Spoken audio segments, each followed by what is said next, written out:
Alors, le projet visant à implanter un terrain de camping de luxe sur une partie du golfe de Berthier a essuyé un revers dernièrement devant la Commission de protection du territoire agricole du Québec, la fameuse CPTAQ. Nous rejoignons par vidéoconférence le représentant des propriétaires du club de golf, M. Charles Sirois, pour obtenir plus de détails. Bonjour, M. Sirois.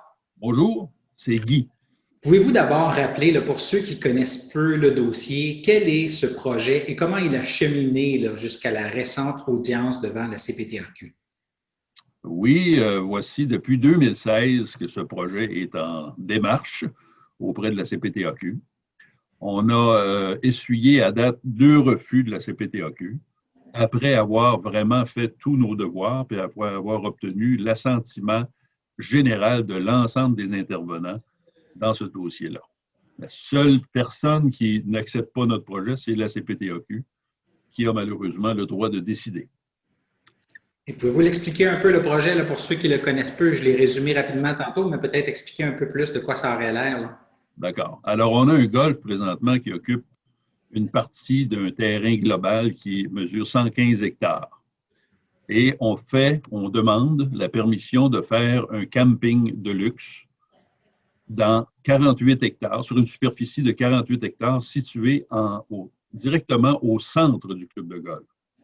Et le club de golf va passer de 27 à 18 trous qui vont entourer complètement le camping, créant par là une bande de 75 mètres. Ça a été étudié en fonction de ça pour s'assurer que les agriculteurs qui sont à côté ne sont pas perturbés par ce camping-là. Alors, c'est cette demande-là qui a été faite. Et nous avons, comme l'a recommandé M. Legault récemment dans une autre affaire à Saint-Hyacinthe, nous avons fait nos devoirs. On a obtenu l'assentiment, ce qui est un fait quand même relativement rare, de l'UPA. L'UPA, qui, comme vous le savez, est l'organisme qui protège les exploitants des terres agricoles. Alors, et ça ne s'est pas fait du jour au lendemain, on a jasé, on a fait nos devoirs et l'UPA a accepté de nous appuyer dans cette demande en précisant dans son acceptation qu'elle ne le fait pas habituellement, mais qu'après analyse, elle a considéré qu'il s'agissait d'un cas si particulier qui lui permettait d'accepter le projet et de l'entériner. Entre autres, justement, parce qu'il y aurait cette bande tampon entre le camping et les producteurs agricoles avoisinants. Là. Il y a plus que ça. On a également accepté de créer une servitude réelle et perpétuelle sur le terrain pour nous ainsi que pour tout nouvel intervenant éventuel, comme quoi il y aura une tolérance et une non-agression contre tout agriculteur en périphérie. Il n'y a personne, tout le monde qui va arriver au camping, incluant les propriétaires et tout, vont signer un engagement à ne pas poursuivre ou déranger les agriculteurs qui sont tout le tour. Autrement dit, et cette clause-là, cette servitude-là, a été faite et écrite par les avocats de l'UPA. Alors, ça a été fait de façon très sérieuse pour nous assurer qu'on conviendrait à tout ce qu'ils nous demandaient de façon raisonnable. Et ça a été inclus dans leur appui auprès de la CPTAQ. Et quand on parle d'une servitude réelle et perpétuelle, ça veut dire que s'il y a changement des propriétaires au niveau du camping et du club de golf, cette clause-là devrait demeurer. Là. Elle doit demeurer, c'est attaché au fond de terre. C'est une servitude réelle et perpétuelle. Et là, j'imagine, vous êtes déçu de la décision de la CPTAQ? On est très déçus. Ça fait déjà 2 décisions qu'on a, en fait 4, parce que la CPTAQ, vous le savez peut-être, commence par une orientation préliminaire sur la base des documents qui sont déposés devant elle. Et là, elle avise si elle va accorder, si elle a l'intention d'accorder ou de refuser. Et après ça, si vous n'êtes pas d'accord avec sa conclusion préliminaire, vous demandez une audience, ce que nous avons fait. Après ça, suite à ça, la décision a confirmé l'orientation préliminaire en nous donnant certains jalons qui nous permettaient de voir ce qu'on aurait pu faire comme meilleur effort. On a obtenu des expertises, à grands frais, je dois dire. On a obtenu des expertises démontrant que ça ne pourrait pas revenir de façon raisonnable à l'agriculture. On a obtenu une expertise scientifique de tiers indépendants sur les retombées économiques du projet, qui incidemment sont un investissement de 30 millions sans demander rien à quiconque. Seulement les investisseurs vont faire ces investissements-là, et qui a des retombées économiques démontrées par expertise encore de l'ordre de 60 millions pour la région, ce qui est énorme, comme l'a dit le maire, d'ailleurs le maire Giroux, le maire de Sainte-Geneviève-de-Berthier, aux dernières auditions. Ensuite, on a recommencé cette demande-là. On a reçu une nouvelle orientation préliminaire négative. On est revenu en revision. Et le 30 août 2019, on est passé, il y avait 24 personnes. Je vous dis, tout le milieu, regroupement des gens d'affaires de la Valtrie, la Chambre de commerce de Berthierville, les maires de la MRC de Dautré, tout le monde était présent. C'est sérieux, tout le monde a démontré à la commission l'importance de ce projet-là et le fait que ça ne touche aucunement à quelques parcelles additionnelles d'agriculture. Parce que c'est à l'intérieur du golfe que ce projet-là est fait. Et ce golfe-là existe depuis 60 ans. Et la CPTAQ elle-même lui a permis d'agrandir de 9 trous en 1986 son golfe. Alors là, tout ce qu'on demande, c'est d'enlever ça puis de changer ça parce que, vous l'avez peut-être entendu parler en voyant certains articles, c'est que l'Association des clubs de golf du Québec est intervenue dans le dossier parce qu'elle est très inquiète de voir que ce projet-là, qui est appuyé par l'UPA, qui dit que c'est un cas particulier qui justifie de l'accorder, malgré tout ça, la CPTAQ dit non. Alors là, on se demande si la CPTAQ veut s'assurer que les golfs vont finir par disparaître. Ça va si loin que ça, parce que dans la dernière décision qu'on a eue, qui est une décision du 23 octobre 2019, dont nous avons demandé la révision, on dit que c'est mieux. La CPTAQ dit que ce serait mieux que je ne l'accorde pas pour être sûr que ça revienne à l'agriculture si jamais le golfe disparaît. C'est allé assez loin quand même. Là.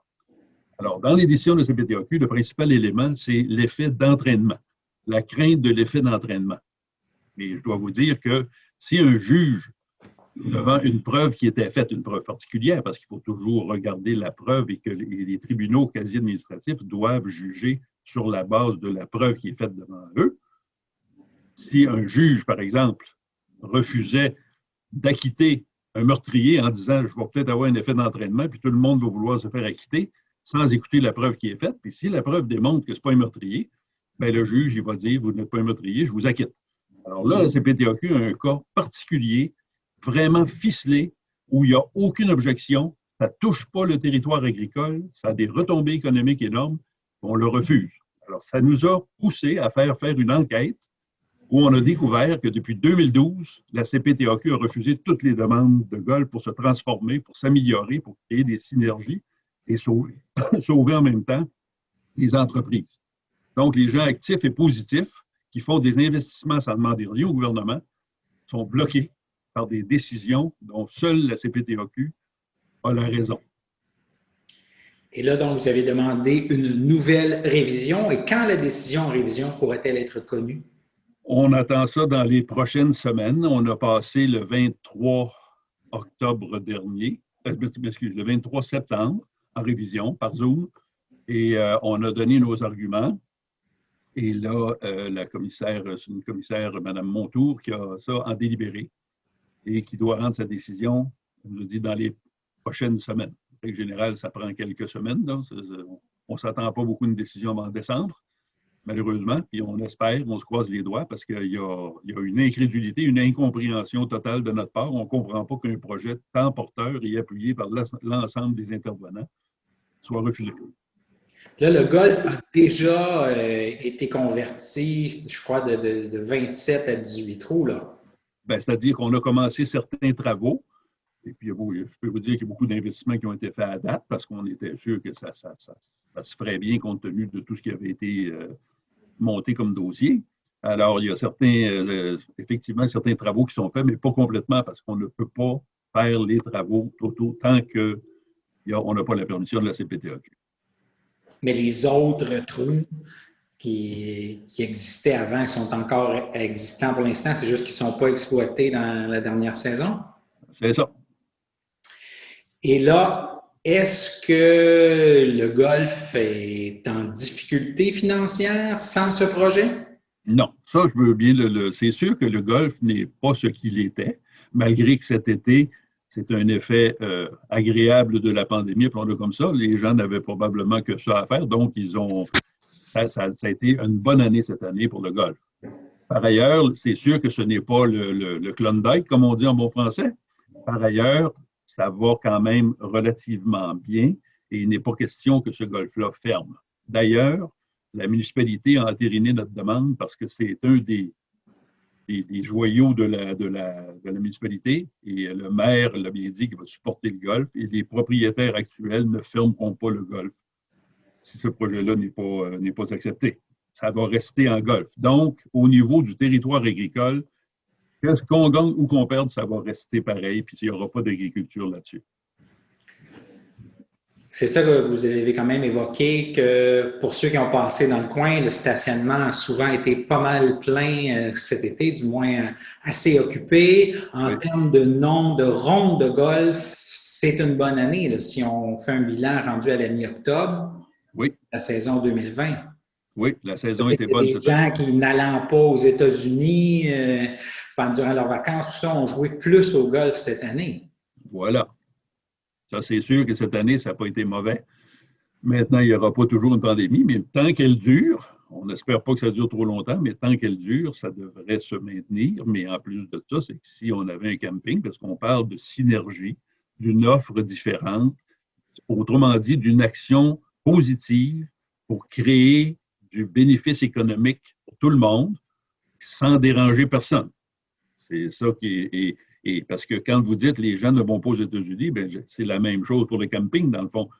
On avait eu la permission, il y aurait eu du camping de plus, il y aurait eu des endroits de plus, parce que je peux vous dire que les campings, cette année, c'était plein beaucoup aussi.